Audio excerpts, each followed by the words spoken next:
সহবাসে ব্যথা বা জ্বালা, এই কারণগুলো না জানলে সমস্যা আরো বাড়বে।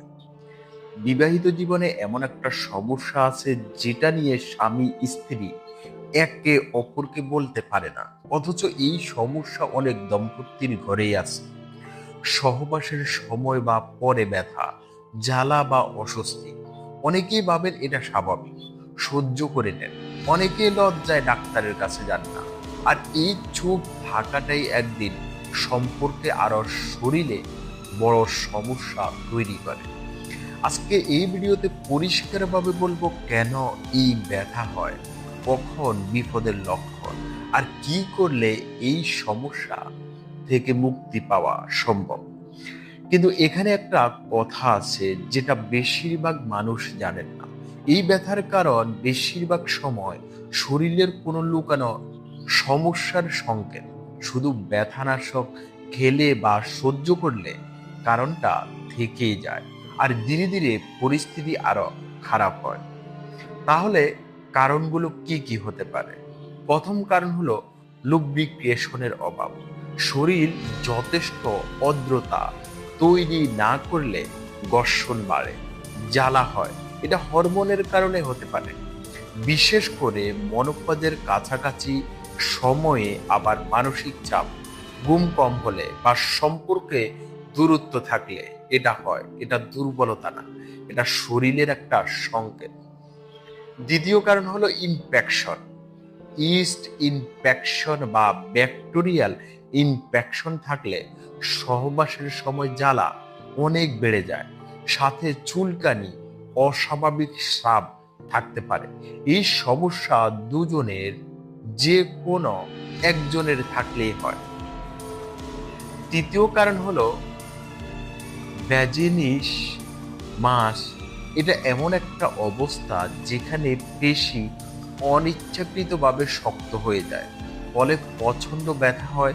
অনেক সময় মানসিক উদ্বেগ বা আগের যে কোনো কষ্টের অভিজ্ঞতা থেকে এটা হয়। এটা সারানো সম্ভব, কিন্তু সঠিক চিকিৎসা দরকার। চতুর্থ কারণ হলো এন্ডোমেট্রিওসিস। জরায়ুর ভেতরে টিস্যু যখন বাইরে বাড়তে শুরু করে তখন সহবাসে গভীর ব্যথা হয়। পিরিয়ডের সময় তীব্র ব্যথা থাকে। এটা একটা গুরুতর সমস্যা যেটা অনেক মহিলার ধরাই পড়ছে না বছরের পর বছর।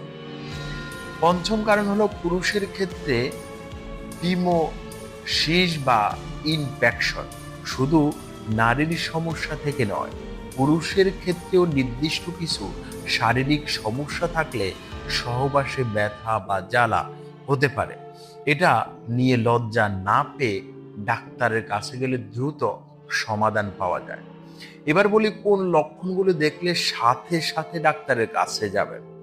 সহবাসের পর রক্ত গেলে, তল ফেটে তীব্র ব্যথা থাকলে, জ্বর আসলে, স্রাবে অস্বাভাবিক গন্ধ বা রং থাকলে, অথবা ব্যথা প্রতিবারই হলে এবং দিন দিন বাড়তে থাকলে, এগুলো কোনোটাই অবহেলা করার বিষয় না।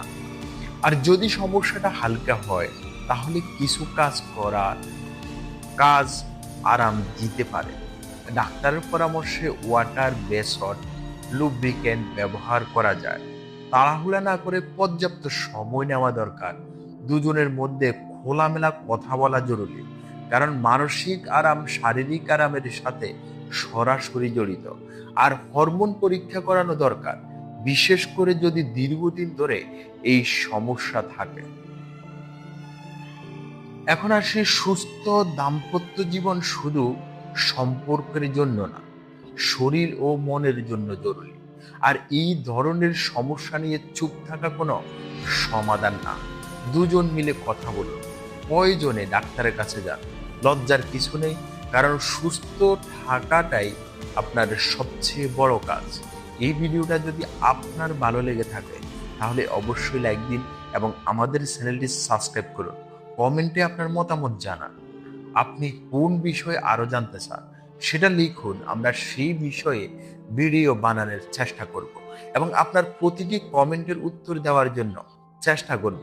ভিডিওটা আপনার কাছের কারো উপকারে লাগতে পারে মনে হলে একবার শেয়ার করুন। আমাদের পাশে থাকুন, আমরা আপনার পাশে আছি। সবাই ভালো থাকবেন, সুস্থ থাকবেন। আল্লাহ হাফেজ।